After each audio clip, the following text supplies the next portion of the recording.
అసాధ్యం అనుకున్నది సుసాధ్యమైతే ఆ ఆనందమే వేరు. ఆల్మోస్ట్ ప్రైవేటీకరణ జరిగిపోయింది అనుకున్న విశాఖ ఉక్కు పరిశ్రమకు కేంద్రం ఊపిరిలూదుంది. 11,440 కోట్ల రివైవ్ ప్యాకేజీ ప్రకటించడంతో కూటమి నేతల ఆనందానికి అవధులు లేకుండా పోయాయి. అధికారంలోకి వచ్చిన 7 నెలల్లోనే చెప్పింది చేశామంటున్నారు కూటమి నేతలు. స్టీల్ ప్లాంట్ని కాపాడిన ప్రధాని మోదీకి ధన్యవాదాలు తెలిపారు. విశాఖ స్టీల్ ప్లాంట్ కు ప్యాకేజీ ప్రకటించడంపై కూటమి హర్షం. విశాఖలో పండుగ వాతావరణం. ప్రధానికి కృతజ్ఞతలు చెప్పిన చంద్రబాబు, పవన్. విశాఖ స్టీల్ ప్లాంట్ కార్మికుల పోరాటం ఫలించింది. స్టీల్ ప్లాంట్ కు 11,440 కోట్ల ప్యాకేజీని ప్రకటించింది కేంద్రం. ఆత్మనిర్భర్ భారత్ నిర్మాణంలో భాగంగా ఈ నిర్ణయం తీసుకున్నామన్నారు ప్రధాని మోదీ. విశాఖ స్టీల్ ప్లాంట్ కు ఏపీ ప్రజల హృదయాల్లో ప్రత్యేక స్థానం ఉందన్నారు ప్రధాని.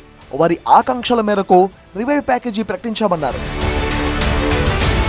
విశాఖ ఉక్కు పరిశ్రమ ప్యాకేజీ ప్రకటించిన ప్రధాని మోదీపై ప్రశంసలో వర్షం కురుస్తోంది. విశాఖ ఉక్కుపై కీలక నిర్ణయం తీసుకున్న ప్రధాని మోదీకి ధన్యవాదాలు తెలిపారు కేంద్ర మంత్రి అశ్విని వైష్ణవ్. ఆంధ్రప్రదేశ్ ప్రజల ఆకాంక్షలను ఎన్డీఏ ప్రభుత్వం గౌరవించిందన్నారు కేంద్ర మంత్రి కుమారస్వామి గౌడ్. విశాఖ స్టీల్ ప్లాంట్ ప్రైవేటీకరణ ప్రసక్తే లేదన్నారు ఆయన. స్టీల్ ప్లాంట్ ను లాభాల్లో తీసుకొచ్చి దేశంలో నెంబర్ 1 గా నిలబెట్టడమే తమ లక్ష్యమన్నారు. The feeling of Andhra Pradesh brothers and sisters. On that basis, we convinced Prime Minister we are actually honoring the Andhra Pradesh citizens. What is their feeling is there? For that actually central government ultimately they took the decision to revive this. కూటమి ప్రభుత్వం ఎన్నికలకు ముందు ఇచ్చిన మాటలను నిలబెట్టుకుందన్నారు CM Chandrababu. ప్రధాని మోదీ వికసిత్ భారత్, వికసిత్ ఆంధ్రాకు ప్రాధాన్యతనిచ్చారన్నారు.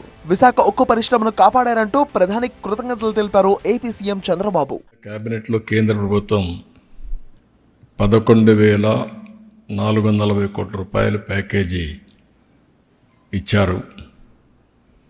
దీనికి కేంద్రానికి మనస్ఫూర్తిగా ప్రత్యేకంగా ప్రధానమంత్రి నరేంద్ర మోడీ గారికి ధన్యవాదాలు తెలియజేస్తున్నాం. మళ్ళీ కేంద్రం చేసే నిర్ణయం కూడా సరైన నిర్ణయమని వాళ్ళు కూడా ఆనందించే విధంగా మనం చేయాల్సిన అవసరం ఉంది. దానికి అందరూ కూడా ముందుకు రావాల్సిందిగా మరొక్కసారి కార్మికులకు విజ్ఞప్తి చేస్తున్నా. ఆంధ్రుల ఆకాంక్షలను గౌరవించి స్టీల్ ప్లాంట్ కు ఊపిరిలూదారంటూ ప్రధాని మోదీని ఆకాశానికి ఎత్తివేశారు కేంద్ర మంత్రి రామ్మోహన్ నాయుడు. విశాఖ ఉక్కును కాపాడతామని ఇచ్చిన హామీని నిలబెట్టుకున్నామన్నారు డిప్యూటీ సీఎం పవన్ కళ్యాణ్. కూటమి సర్కార్ మాటల ప్రభుత్వం కాదు, చేతల ప్రభుత్వం అన్నారు ఆయన. ఏపీ ప్రజలకు ఇచ్చిన హామీని ఎన్డీఏ ప్రభుత్వం అమలు చేసిందన్నారు కేంద్ర మంత్రి శ్రీనివాస వర్మ. ప్లాంట్ కార్మికులు, కుటుంబాలకు భద్రతే ధ్యేయంగా కేంద్రం చర్యలు ప్రారంభించిందన్నారు ఆయన. కేంద్రంలో, రాష్ట్రంలో కూటమి ప్రభుత్వం ఉంటే ఎంత లాభం ఉంటుందో ఇప్పుడు ఏపీ ప్రజలకు అర్థమైందన్నారు BJP AP chief Purandeswari. Visakha ఉక్కు పరిశ్రమకు ఆపద వచ్చినప్పుడల్లా కాపాడింది ఎన్డీఏ ప్రభుత్వమే అన్నారు. ప్రధాని మోదీ మాటిచ్చారంటే నిలబెట్టుకుంటారన్నారు పురంధేశ్వరి. అటల్ బిహారీ వాజ్పేయి గారు ప్రధానిగా ఉన్నప్పుడు అప్పుడు కూడా వాళ్ళు ఇదే రకంగా ఆర్థిక ప్యాకేజీని ఇచ్చి అప్పట్లో విశాఖ స్టీల్ ప్లాంట్ ని ఆదుకోవడం జరిగింది.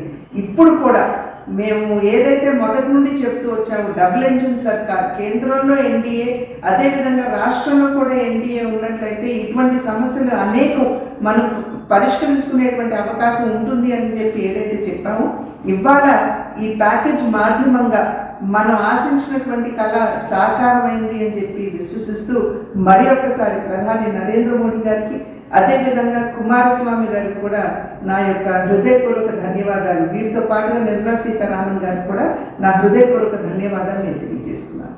స్టీల్ ప్లాంట్ కు ప్యాకేజీ ప్రకటించడంతో విశాఖలో పండుగ వాతావరణం నెలకొంది. స్టీల్ ప్లాంట్ దగ్గర కార్మిక సంఘాల నేతలు, కూటమి నేతలు పండుగ చేసుకున్నారు.